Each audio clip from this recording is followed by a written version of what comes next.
mi Señor, para recibir de ti la fuerza y el poder para vivir junto a ti. Vamos a decir más. Con mis manos levantadas hacia el cielo, me presento ante ti, hoy mi Señor, para recibir de ti la fuerza y el poder para vivir junto a ti. Llenas hoy mi corazón con tu presencia, llenas de alegría y paz todo mi ser. En cualquier necesidad tú me responderás, porque me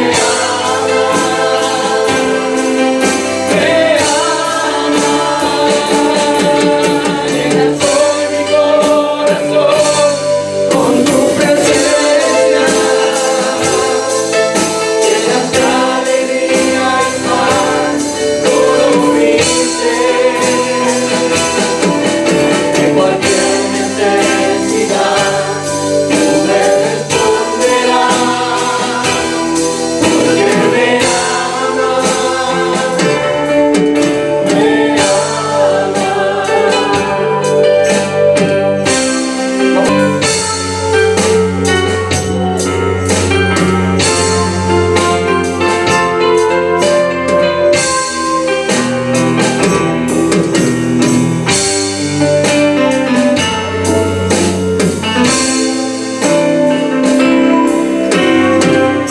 y atribuimos la gloria, Señor. A ti atribuimos la gloria. Levanta sus manos y dígalo. A ti atribuimos la honra. A ti atribuimos poder y majestad. Santo es el Señor. A ti atribuimos la gloria. A ti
¿Estamos contentos? Amén. ¿Cuántos saben que el Señor está aquí en medio de su pueblo? Amén. Y Él va impartiendo a cada uno de su espíritu y también fortaleciendo nuestras vidas y hablando a nuestro corazón, nuestros pensamientos. Hoy vamos a continuar con esa serie de mensajes que ya comenzamos el domingo pasado sobre aquellas personas que se encontraron con Jesucristo. En un momento dado del ministerio del Señor sobre esta tierra, tuvieron ese encuentro con el Señor o algo aconteció, pasó, que tuvieron que encontrarse. Y el domingo pasado estuvimos hablando de este mismo tema, las personas que se encontraron con Cristo, y estuvimos hablando de un personaje. No se nota mucho allá, se ve muy oscuro, ¿verdad? No se puede, pues la luz le quita brillo a la pantalla. Pero ahí está, el personaje del domingo pasado, el texto bíblico en el cual dimos la historia y que también era Nicodemo. Solamente un minuto para entonces vamos a dar el personaje que tenemos para el día de hoy. Nicodemo era un hombre principal. Cuando dice principal, un líder del pueblo judío. No solamente era un líder prominente, sino también era un líder religioso. Pero Nicodemo tuvo una necesidad espiritual. No importa cuál sea nuestra profesión, no importa cuál sea nuestra vocación, no importa cuál sea nuestra labor que hagamos sobre esta tierra, toda persona, no importa cuál sea nuestro nivel social, todos, o nuestra raza, nuestra cultura, todos necesitamos del Señor Jesucristo. Todos.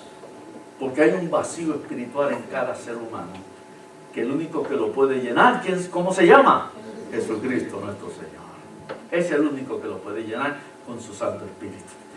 Y en un momento dado, que está hablando Nicodemo con el Señor, y no entendía ciertas cosas que Cristo le decía, ¿qué le dijo Jesucristo? Siendo tú maestro de Israel, siendo tú un maestro que enseñas la palabra de Dios, que enseña las escrituras, y aún tú no entiendes estas cosas. Él conocía la palabra, pero no entendía el espíritu de la palabra. No es solamente conocer la Biblia, es cómo yo vivo lo que dice la Biblia. Se puede conocer mucho, pero ¿cuánto vivimos lo que enseña la palabra de Dios?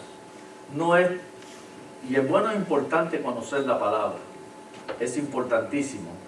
Hay que leerla, hay que escudriñarla, hay que estudiarla, pero también es importante comprenderla, entender el espíritu de la palabra, el espíritu de la letra, y poder vivir esa palabra en cada una de nuestras vidas. ¿Cuánto le dan la gloria a Jesucristo por eso?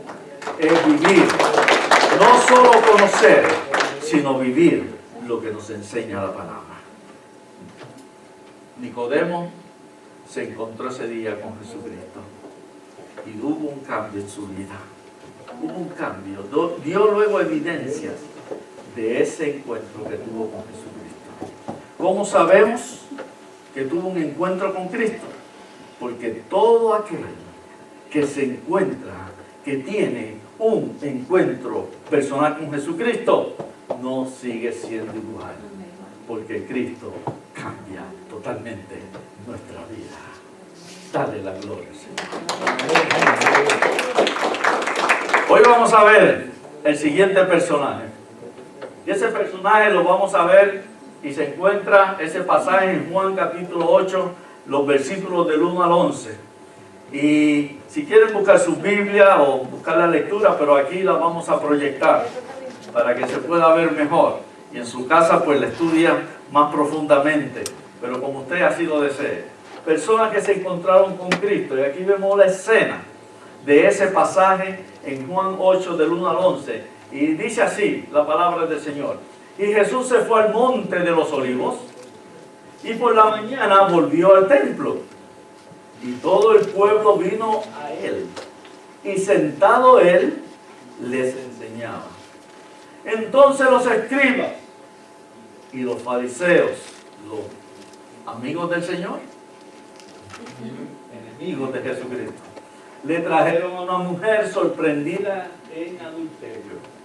Y poniéndola en medio, le dijeron: maestro, miren cómo lo llamaron, maestro, esta mujer ha sido sorprendida en el acto mismo del adulterio. Estaba fresquecito. Y en la ley nos mandó Moisés, ¿a qué? A apedrear a tales mujeres. ¿Tú pues qué dices? Mas esto decían, ¿para qué? Tentarle, para poder luego acusarle. Pero Jesús, inclinado hacia el suelo, escribía en tierra con el dedo. Y como insistieran en preguntarle una y otra vez, se enderezó y les dijo: el que de vosotros esté sin pecado, sea el primero en arrojar la piedra contra ella. E inclinándose otra vez de nuevo hacia el suelo, siguió escribiendo en tierra. Pero ellos, los que acusaban, al oír esto, acusados por su conciencia, salían uno a uno, con el rabito hacia abajo, comenzando desde los más viejos hasta quién, los postreros. ¿Quiénes son los postreros? Los más jóvenes, desde los mayores hasta los menores. Y quedó solo Jesús y la mujer que estaba en medio. Enderezándose Jesús y no viendo a nadie sino a la mujer, le dijo: mujer, ¿dónde están los que te acusaban? ¿Ninguno te condenó? Ella dijo: ninguno, Señor. Entonces Jesús le dijo: ni yo te condeno. Vete. ¿Pero qué tienes que hacer? No peques más. Denle el aplauso al Señor. La palabra que hoy nos hable, de alguna manera nos habla en nuestra vida. Así es que el personaje de hoy, ¿cómo se llama? La mujer adúltera. No tiene nombre. Tenía nombre para su tiempo. Pero la Biblia, esto fue un incidente que ocurrió dentro de lo que el Señor estaba haciendo entre el capítulo 7 y el capítulo 8 de Juan. Y de repente sucede este acontecimiento, y es como decir un paréntesis. Luego que ya pasa esta situación, sigue la normalidad de lo que el Señor se venía haciendo desde el capítulo 7. Así es que no hay un nombre de esta persona.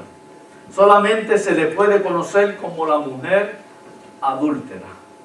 Simplemente por el hecho de que fue sorprendida dentro de un acto que era de inmoralidad, sigue siendo de inmoralidad, y no en conformidad con la palabra de Dios. Por eso se le conoce como la mujer adúltera. Ahora, hay factores que vamos entonces hoy a compartir. Factores del incidente. Y yo quiero disculparme un poco, porque el domingo pasado parece que me extendí mucho, ¿verdad que sí? Y pido disculpas que hoy me voy a extender más todavía. Es que el domingo pasado, por error, me puse la caja de dientes de mi esposa. Y ella no está por ahí, ¿verdad? Qué bueno. Porque si no, hoy duermo fuera en la calle. Qué bueno que no está por ahí. César, qué broma. Hoy traje la mía. Estoy seguro que traje la mía. Así es que factores del... A veces yo hablo más que ella. Factores del incidente. Así que vamos a ver lo que nos dice la Escritura en cuanto a lo que sucedió ahí. Ese incidente, ese acontecimiento. ¿Por qué tuvo que suceder? ¿Y qué podemos extraer de esa enseñanza o de esa experiencia que tuvo esta mujer con Jesucristo?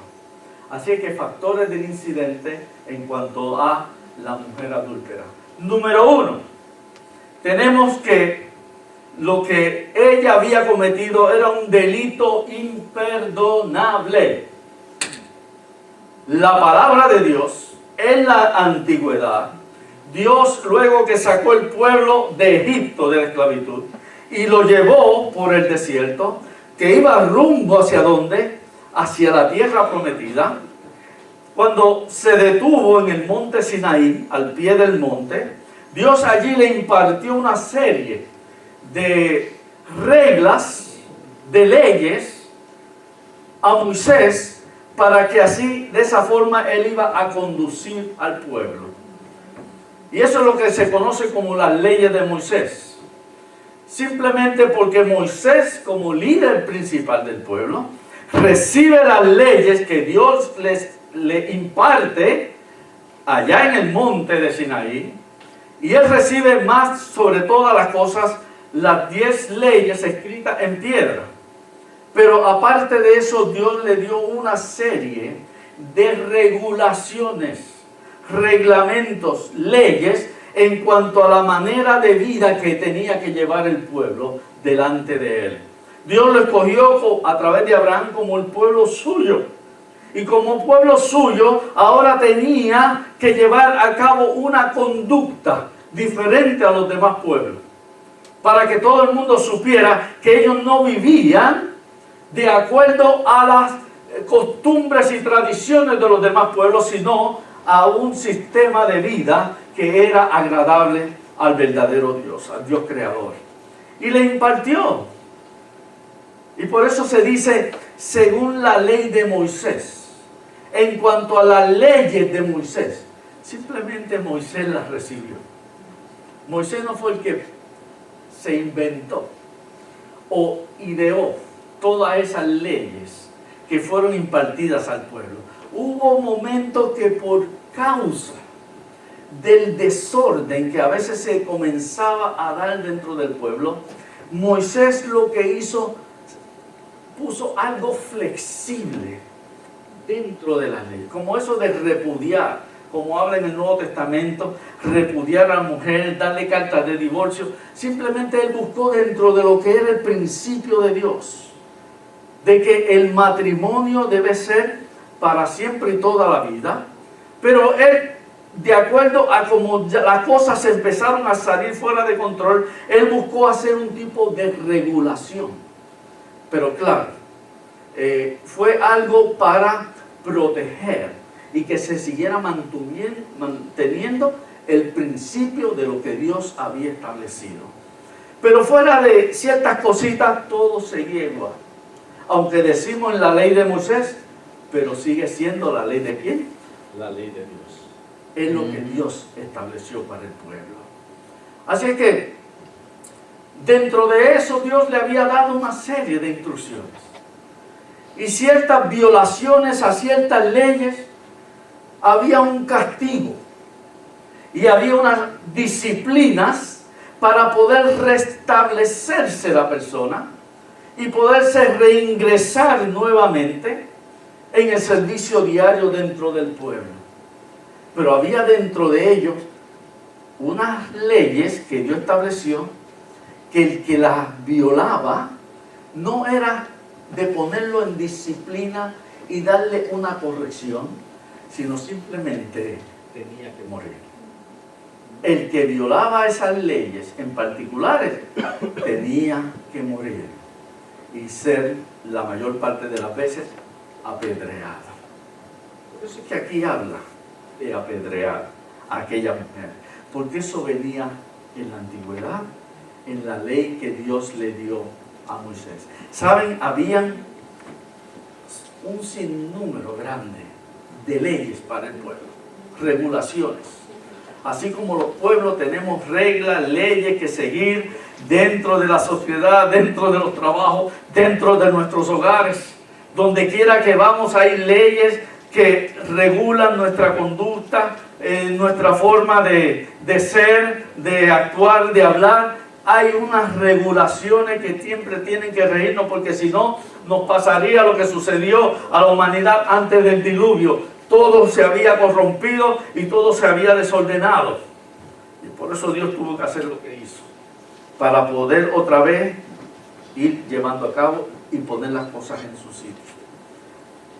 Hay para este tipo de leyes que Dios estableció, del que quien las violara tenía que morir. Hubo 16 de ellas.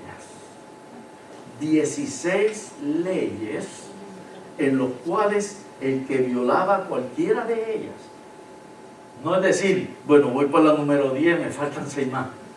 Ahora voy por 12, por lo menos me faltan 4. No, cualquiera de esas 16 que se violaba era ya reo de muerte. Le tocaba la pena, lo que se llama la pena capital. Era sentenciado a la muerte física. Y la mayor parte de las veces apedreado. Para dar una idea, no voy a mencionar las 16 porque sí, entonces me voy a pasar más del tiempo.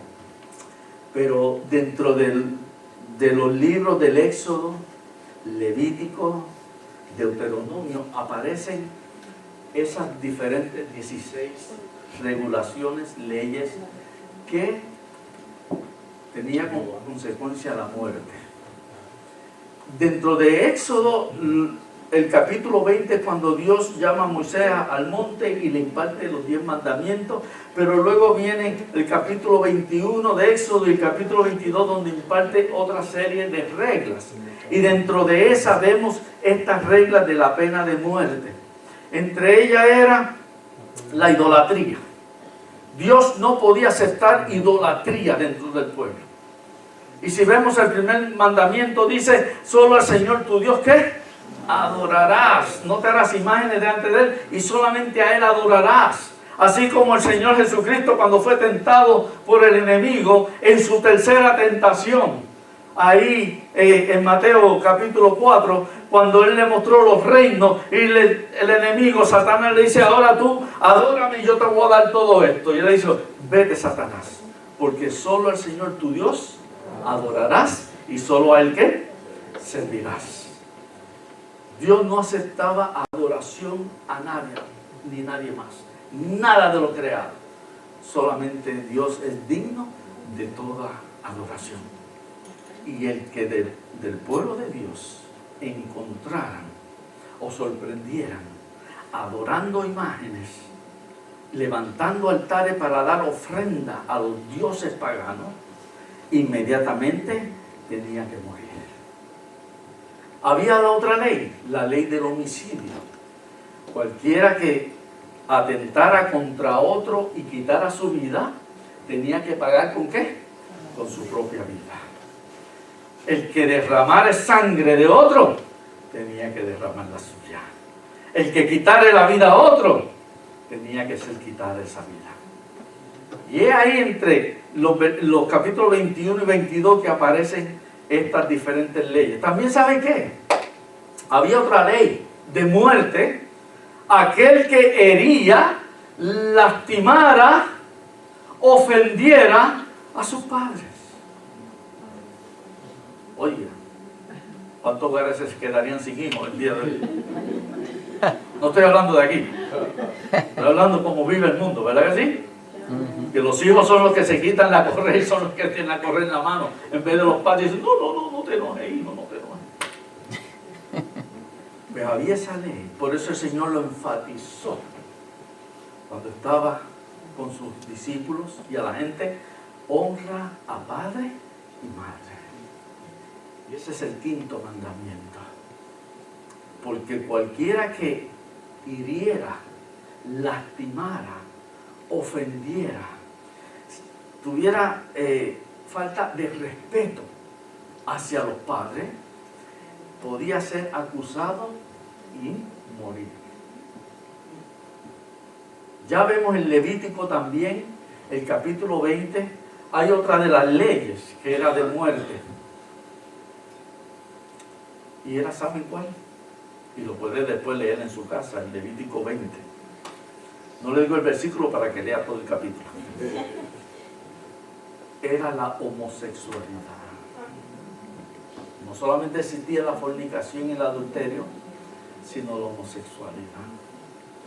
Y ahí claramente dice, en Levítico capítulo 20, hombre que se acueste con hombre como si fuera mujer, deben morir ambos.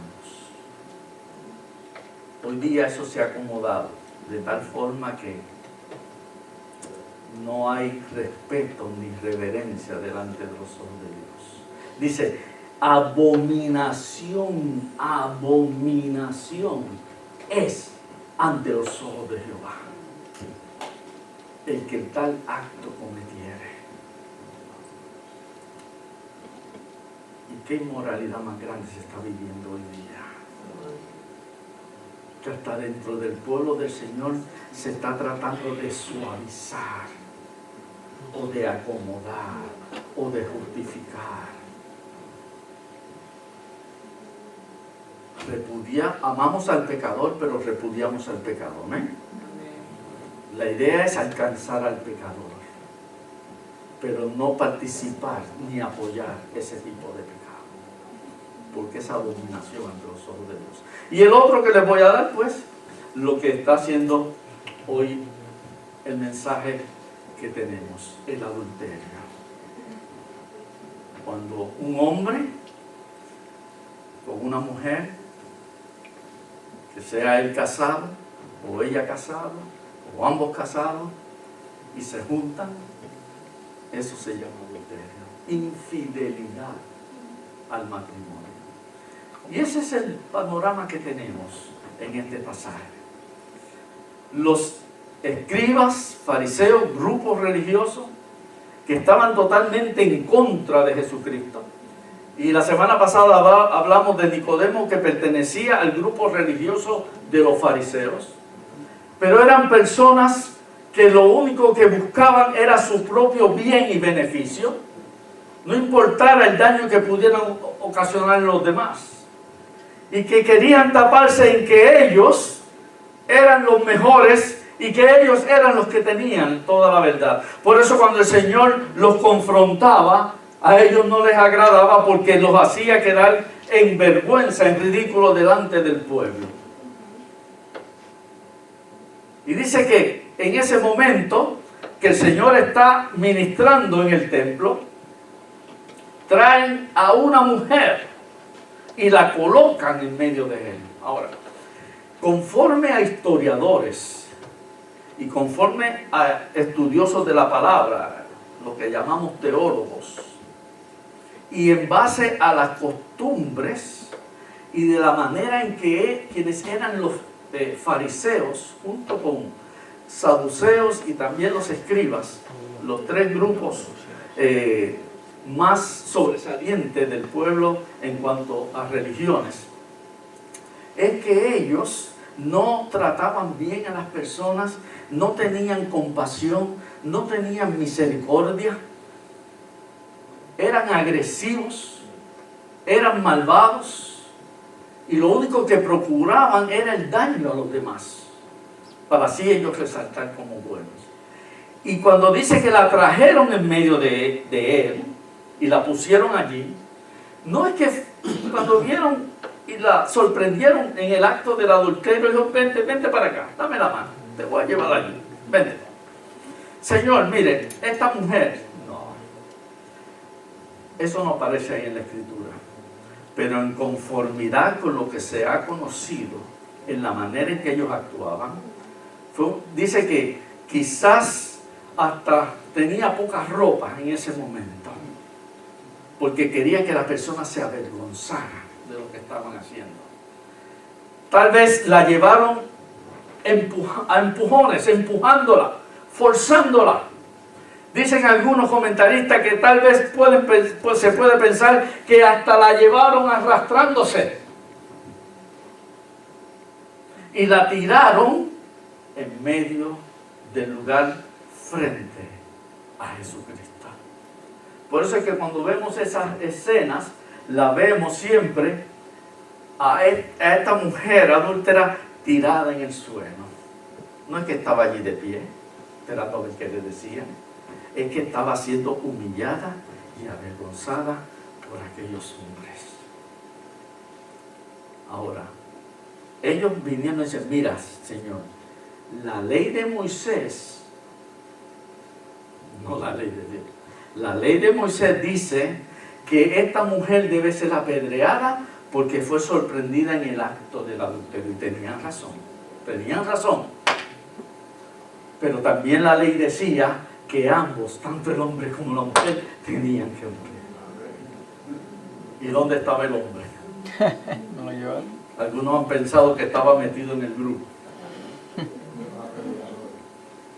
Porque a pesar de que supuestamente llevaban una vida religiosa, pero eran más pecadores que los mismos pecadores del pueblo. Por eso el Señor no les aceptaba la vida que llevaban ni las cosas que ellos practicaban.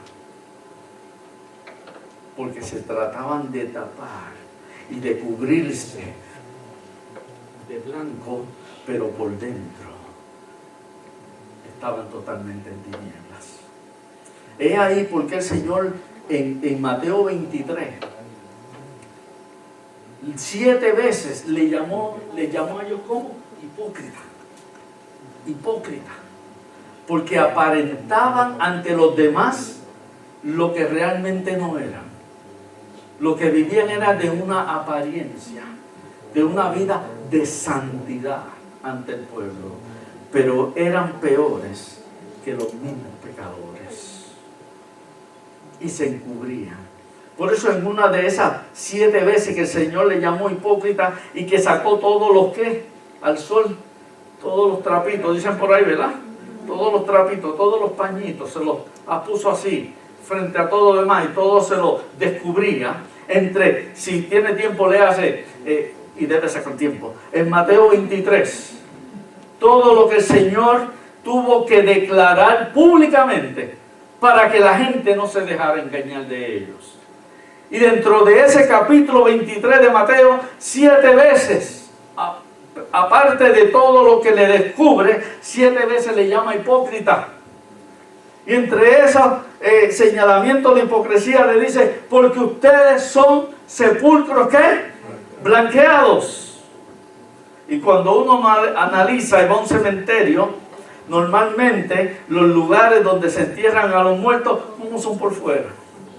Bonitos, adornaditos, le ponen florecitas, le ponen unas placas bonitas. No estoy haciendo ningún tipo de crítica de eso, pero lo que quiero señalar, lo que dice el pasaje, todo se ve bonito por fuera, pero cuando destapamos lo que hay adentro, dice el mismo Señor, está lleno de inmundicia, de podredumbre y de corrupción. Eso fue lo que el Señor le dijo. Ustedes son sepulcros blanqueados. Por fuera aparentan ser algo bueno y bonito, pero por dentro están llenos de corrupción y también de inmundicia. Buscaron cumplir la ley de Moisés, trayendo a esa mujer, pero dejaron al hombre sin traer. Ahora, ¿seguimos leyendo? Delito imperdonable. Ya pasamos. El segundo, piedad y misericordia. Dice el 6, mas esto decían tentándole, para poder, ¿qué? Acusarle. Pero Jesús, inclinado hacia el suelo, ¿qué hacía? Escribía en tierra. Y como insistieran en preguntarle, se enderezó y les dijo, el que de vosotros esté, ¿qué? Sin pecado, ¿sabía el Señor? Sea el primero en arrojar la piedra contra ella. E inclinándose otra vez hacia el suelo, siguió escribiendo en tierra. Pero ellos, al oír esto, acusados por ¿quién? Su conciencia, salían uno a uno, comenzando desde los más viejos hasta los más jóvenes, y quedó solo Jesús y la mujer que estaba en medio. ¿Qué hubo también aquí? Además de que hubo un pecado imperdonable, también hubo piedad y misericordia. ¿Por qué hicieron este acto? Sabían que ellos estaban fallando en no haber traído al hombre. ¿Cuál era el propósito de presentarle este caso? Dice la Escritura, ¿lo hicieron para qué? Para tentarlo. Para presentarle una trampa. A ver si el Señor pisaba la trampa y caía en la trampa. Y así poderle acusar. Todo el tiempo estaban buscando cómo vamos a destruir a este hombre. Cómo nos vamos a deshacer de él. Cómo vamos a hacer que caiga en descrédito. Dañarle su imagen. Poder afectar su testimonio. Buscaban cualquier manera de blasfemar contra él, difamar contra él, levantar cualquier calumnia para ver si le podían lograr sacarlo del medio. Hasta sabe hasta dónde llegaba la maldad de ese grupo religioso, buscando la manera a ver si lo podían matar, y así podían salir de él. Mira, hay veces que personas pues cometen ciertos errores o hacen algo que ofenden a otro o dijo algo que quizás no debió haber dicho, pero no es quizás algo que se hizo inconscientemente o sin buscar el daño directo, pero ellos obraban con maldad del corazón, porque el propósito de ellos era destruir, para ellos entonces poder seguir haciendo lo que a ellos les gustaba hacer. Ahora, ¿cuál era el propósito? ¿En qué trampa querían que él cayera? ¿Cuál era la tentación que le estaban presentando? Si el Señor decía, es verdad, recordemos que no lo veían como el verdadero Mesías, Hijo de Dios, sino lo veían como un impostor, que quizás no podían pensar hasta dónde él conocía de la Escritura. Le llamaron maestro con tal a ver si lo podían ablandar o para aparentar que eran amiguitos. Ay, qué bueno tú hiciste esta comidita. Ay, qué bueno tú lo que tú estás haciendo. Pero buscar a ver en qué manera puedo destruir.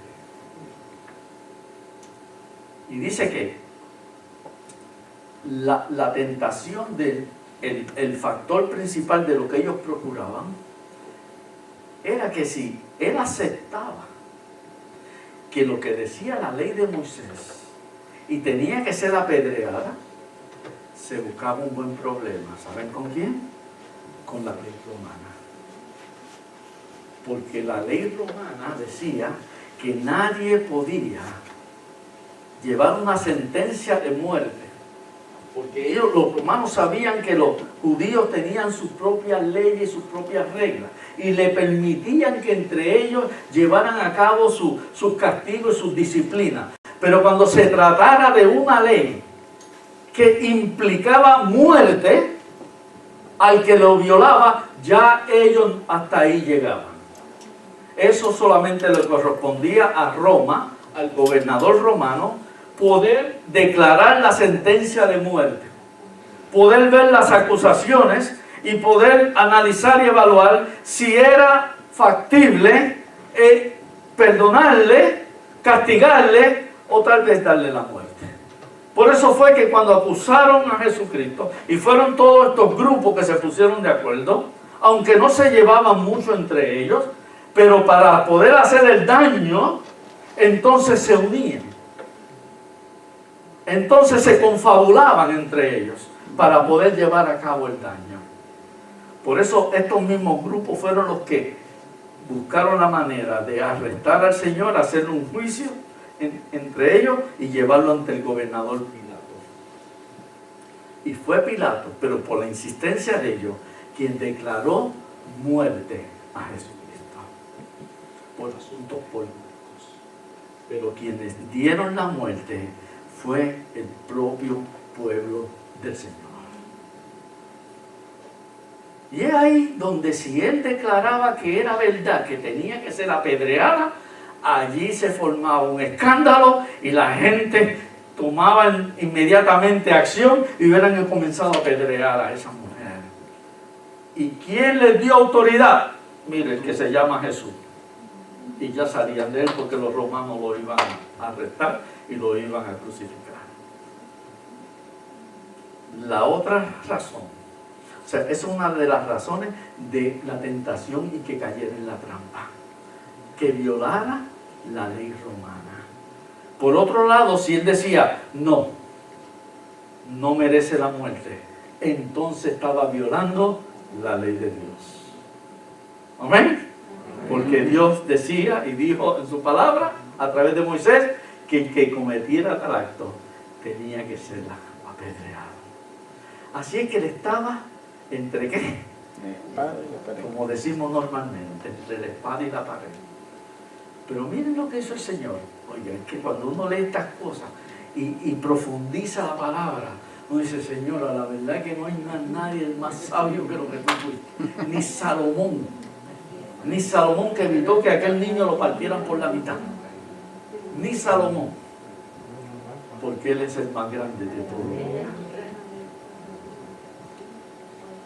Dice que se inclinó y empezó a escribir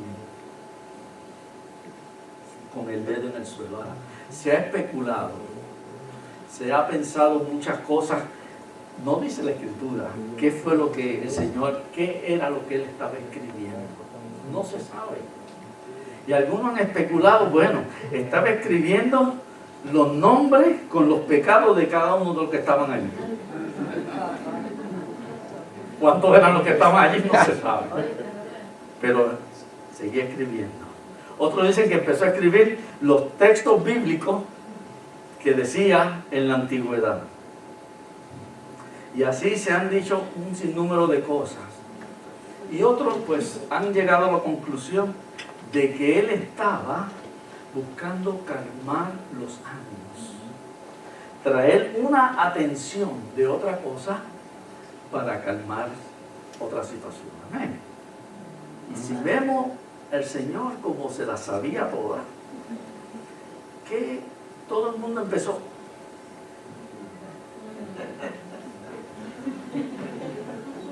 Si hubieran tenido los celulares,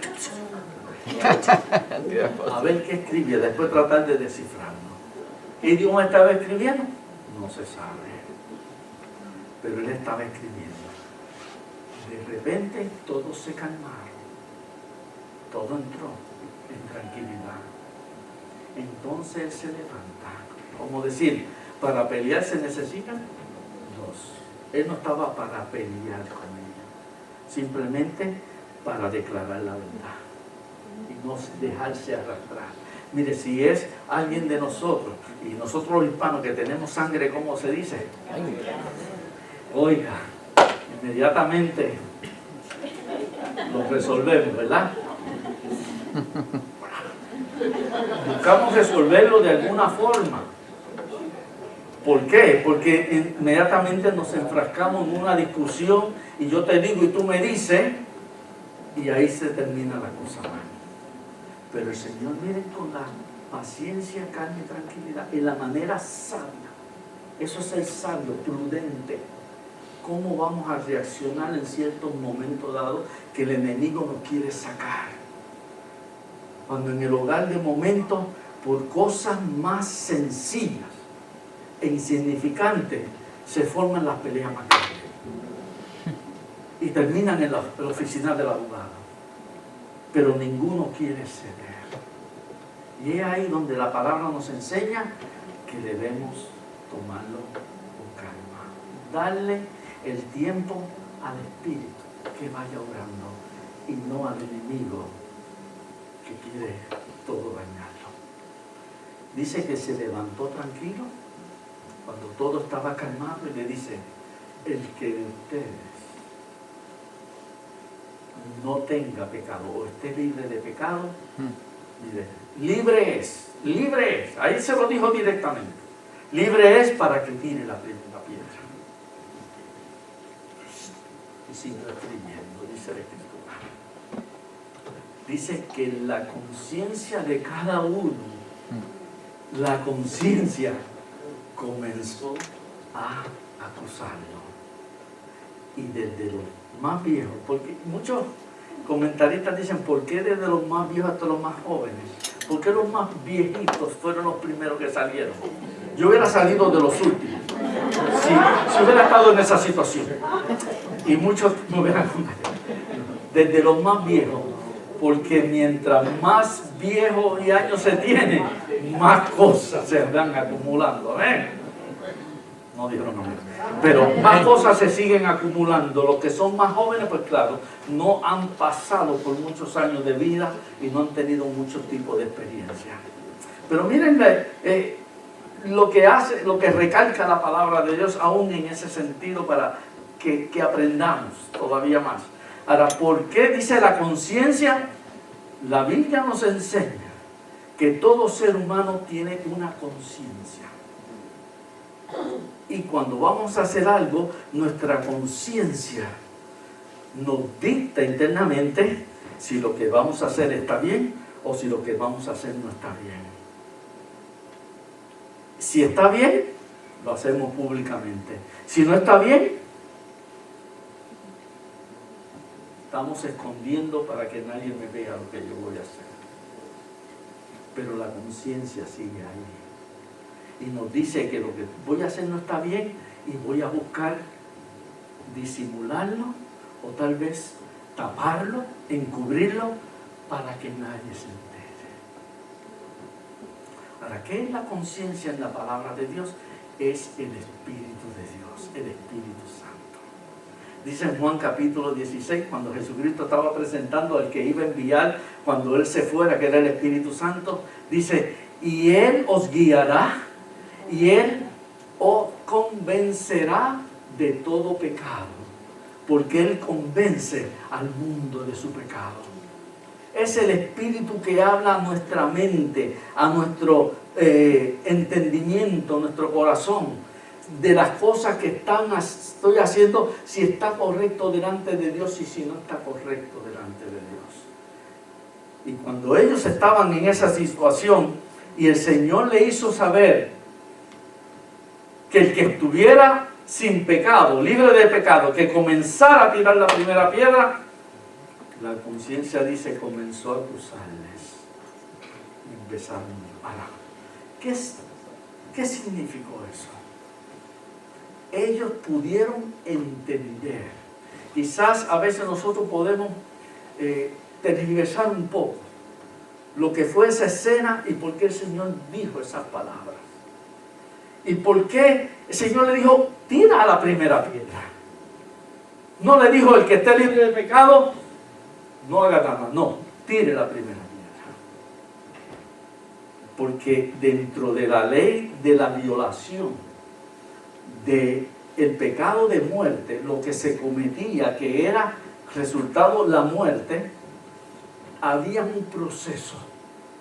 Y el proceso era que la persona que fuera sorprendida en uno de esos 16 pecados que iban a resultar en la muerte y sobre todo a ser apedreado, tenía que primero pasar por un juicio justo. Y tenía que haber acusadores y testigos que fueran también justos, que estuvieran diciendo la verdad y que fueran personas de buen ejemplo y testimonio para poderles creer. Y aquellos que iban a hacer el juicio justo, que pudieran ser los ancianos o tal vez sacerdotes, tenían que estar viviendo una vida de rectitud y justificada delante de Dios para poder dar sentencia. Y es ahí, por eso es que cuando vemos por lo menos en este país, se va a elegir un miembro para la Corte, ¿verdad?, Suprema o de Justicia, se le busca hasta desde el día que nació. ¿Y qué hizo esa juventud? Aunque han pasado 30 años de eso, pero cometiste estos delitos. Hiciste estas infracciones. Pero es que ya eso pasó, no importa. Tú no tienes una rectitud total en tu vida para tú pertenecer a un grupo, a una corte que pueda juzgar a los demás y llamarlos pecadores. Tenían que ser personas que fueran rectas delante de Dios, y los que acusaban. Y es ahí donde el Señor le está diciendo, número uno, esto no es un juicio justo. Y ustedes como testigos, cerciórense o pruébense si ustedes son justos delante de Dios. Y es ahí donde el Señor le dio la oportunidad. Si tú estás libre, estás viviendo correcta y rectamente delante de Dios, entonces eres libre para tirar la primera piedra. ¿Y qué hicieron? Se desaparecieron. Cuando en ese momento tenían que venir y junto con la mujer adúltera arrodillarse delante del Señor, prefirieron huir y escapar porque no querían dejar la vida que estaban llevando y no querían dejar de hacer lo que ellos estaban haciendo. Es ahí la parte. Por eso el Señor nos dice en Mateo capítulo 7, no juzguéis para que no sea juzgado, porque con la misma vara que medimos seremos medidos. Y no mires que la paja que tiene en el ojo tu hermano, tu prójimo, primero mira qué, la viga que tú tienes.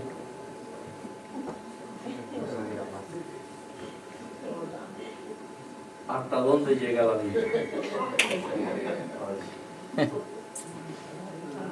Amén. Amén. Vamos a dar un aplauso al Señor.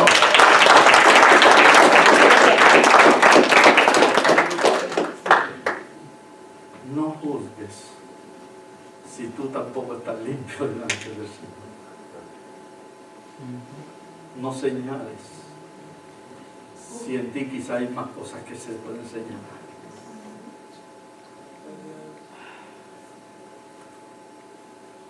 Seguimos. Perdón y restitución. Dice, enderezándose otra vez el Señor y no viendo a nadie, sino a la mujer, le dijo, mujer, ¿dónde están los que te acusaban? ¿Ninguno te condenó? Ella dijo, ninguno, Señor. Entonces Jesús le dijo, ¿qué le dijo? Ni yo tampoco, ni yo te condeno. Vete y no peques más. ¿Pero por qué? ¿Por qué? Si ella cometió el pecado de muerte, si ella violó el principio de la ley de Dios, lo que tenían era que traer también al hombre y allí ser juzgados ambos. Y estaban ante el juez justo, ante aquel que no tenía pecado en su vida. Pero el Señor le dijo, ni yo te condeno. ¿Violó la ley? Sí. Pero hubo algo en ella que entonces entendemos, aunque no lo especifica, pero conociendo la ley y los métodos de la ley y el proceso de esa ley, entonces vemos que ella fue absuelta. En la antigüedad, cuando se procesaba a la persona, Dios daba, por medio del Espíritu Santo, daba capacidad a aquellos que vivían en rectitud delante de Dios, que iban a determinar juicio. Y si ellos se encontraban que la persona, el pecador o la pecadora, había arrepentimiento genuino en su corazón, declaraban libre. porque sabían que fue un error que cometió y que no se iba a repetir otra vez. Pero si veían en la persona maldad todavía en su corazón y no había actitud de arrepentimiento y de querer cambiar su vida, arrepentimiento es un cambio de vida, un nuevo comienzo, entonces eran sentenciados a muerte. ¿Qué vio el Señor en esta mujer que estaba allí tendida en el piso? Vio el verdadero arrepentimiento de su corazón. No se eximía a una persona de la muerte a menos que se viera el verdadero arrepentimiento.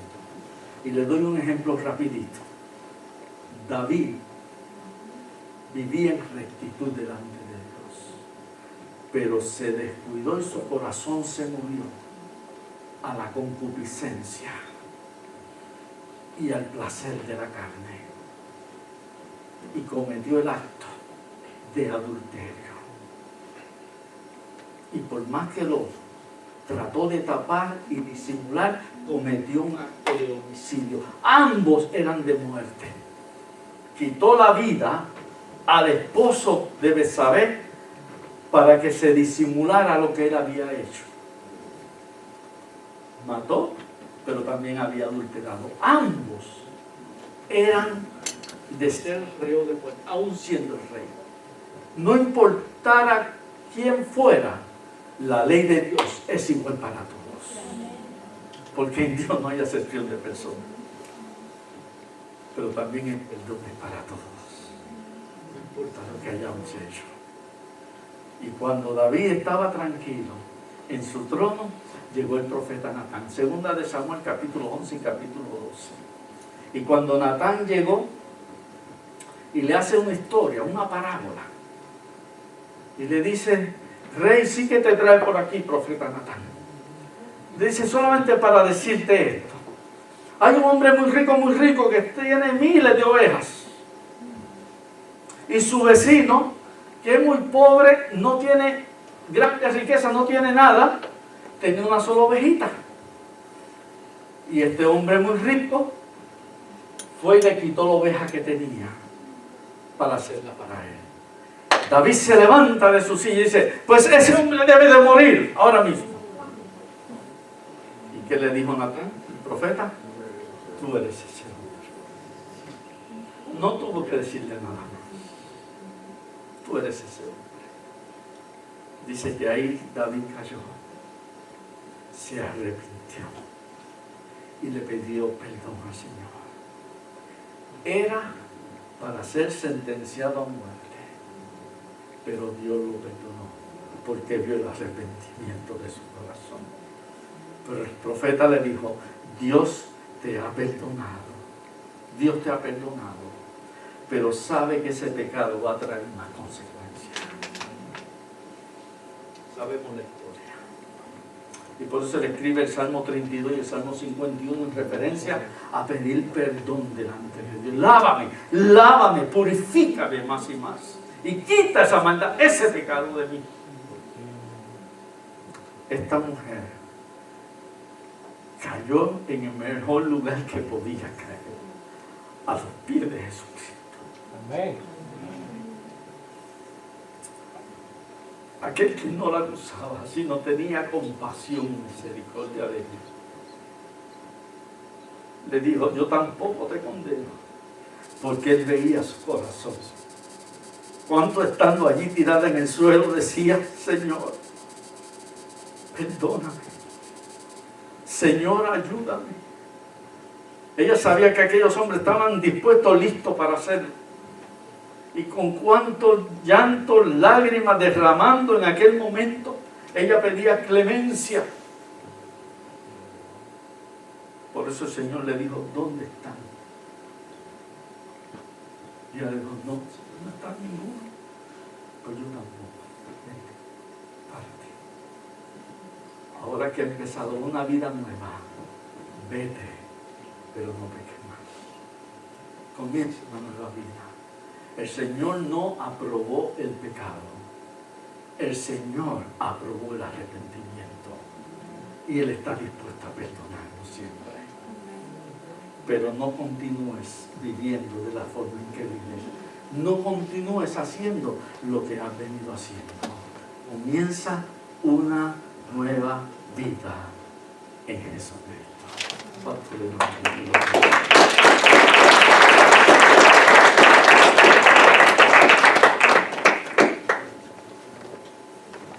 A veces yo hago este tipo, con esto voy terminando, este tipo de ilustración.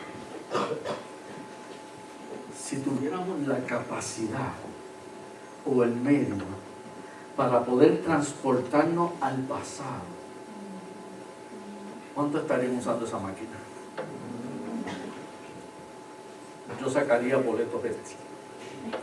Porque uno quizás quisiera poder cambiar el pasado. ¿Cuántos errores que hemos cometido en el pasado? ¿Cuántos pecados?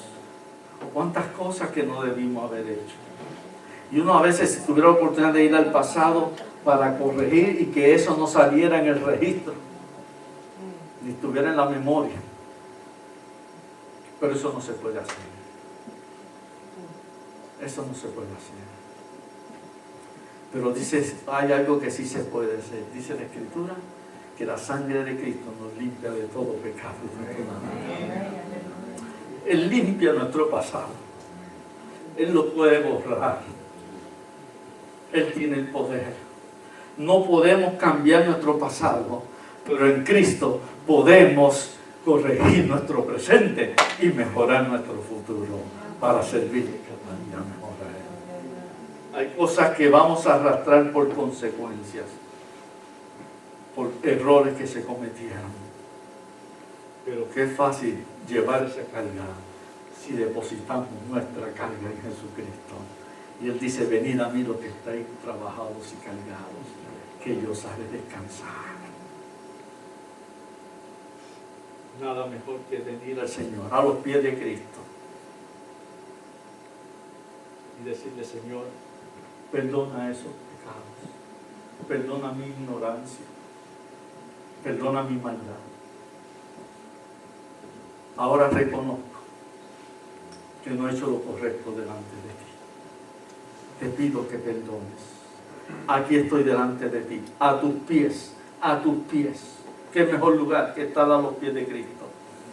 Límpiame, quebrántame, corrígeme, pero quiero esa vida, estar libre de esa atadura del pasado, para estar libre para servirte cada día. Señor, aquí está mi vida. Pero no solamente mi vida, aquí te pongo mi hogar. Perdóname si no he sabido llevar mi hogar en la manera correcta, pero te pido ahora que tú me ayudes. Aquí está mi trabajo. Perdóname si no he buscado o no hago lo correcto, pero ahora te pido que tú me ayudes. Así en cada detalle de nuestra vida. Señor, perdóname porque quizás no he sido el siervo fiel a ti. No te he servido como tú quieres. No estoy sacando el tiempo que tú quieres. Pero Señor, vengo a tus pies a rendirme a ti para que tú me ayudes, me perdones y me lleves de la mano de aquí en adelante. ¿Cuánto le dan la gloria, Señor? Vamos a estar de pie mientras cantamos. Tenemos este cántico, no hay que tener ninguna vergüenza, ningún temor. Solo el Señor sabe lo que hay dentro de cada uno y en qué manera queremos venir delante de Él. Mientras cantamos este coro, el altar está abierto. Solamente venir a los pies de Cristo. No mirar nada más, venir a los pies. Vamos a cantar.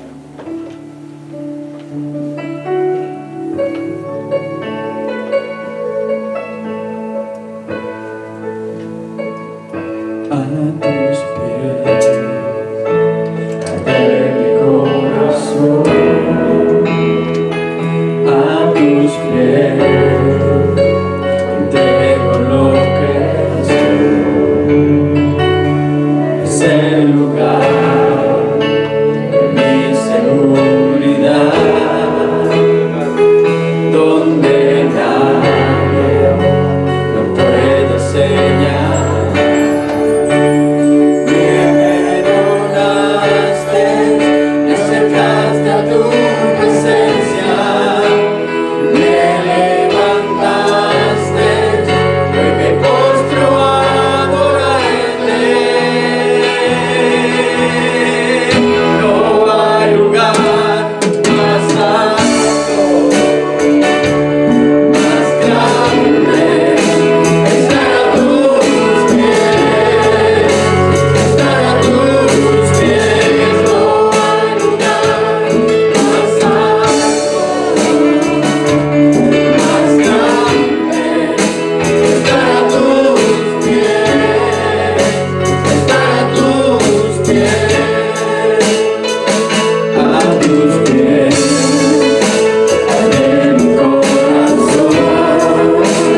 Gracias te doy.